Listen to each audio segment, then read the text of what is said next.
বিহারের বাঁকিপুরে ইতিহাস গড়ল প্রশান্ত কিশোর। যখন পূর্ণ উদ্যমে এগিয়ে চলেছে বিজেপি, ঠিক সেই সময় এসে থমকে দাঁড়াতে হলো প্রশান্ত কিশোরের কাছে।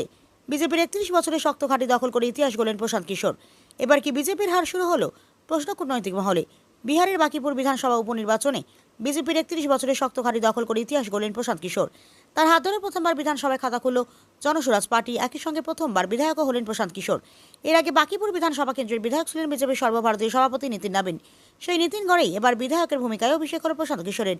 জয়ের পর বাঁকিপুরের ভোটারদের ধন্যবাদ জানিয়ে প্রশান্ত কিশোর বলেন, বিহারের উন্নয়ন, শিক্ষা এবং কর্মসংস্থান হবে তার অগ্রাধিকার। বিহারের মানুষ বিজেপির কেন্দ্রীয় নেতৃত্বকে বার্তা দিয়েছেন, রাজ্যের মুখ্যমন্ত্রী হিসেবে এমন একজনকে বেছে নেওয়া উচিত যিনি রাজ্যের শিক্ষা ও কর্মসংস্থানের উন্নতি করবেন। তার কথাই উন্নয়নের স্বার্থে, শিক্ষার উন্নয়নের স্বার্থে মানুষ ভোট দিয়েছেন। জনসুরাজ পার্টির সদস্যদের দাবি, জেনসিদের ভোটে নির্বাচনের রাজনীতিতে সাফল্য লাভ করেছেন প্রশান্ত কিশোর। উল্লেখ্য, দিন কয়েক আগে নিট প্রশ্ন ফাঁস ইস্যুকে কেন্দ্র করে দিল্লি যন্তর মন্তরে ছাত্রদের আন্দোলন দেশজুড়ে আলোড়ন ফেলে দিয়েছিল। বিহারের আন্দোলনে নেমেছিলেন ছাত্রছাত্রীরা।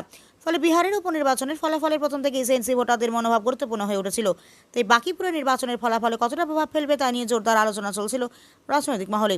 যদিও নীতিন নবীন আগেই দাবি করেছিলেন তরুণদের সমর্থন এখন বিজেপির সঙ্গেই রয়েছে।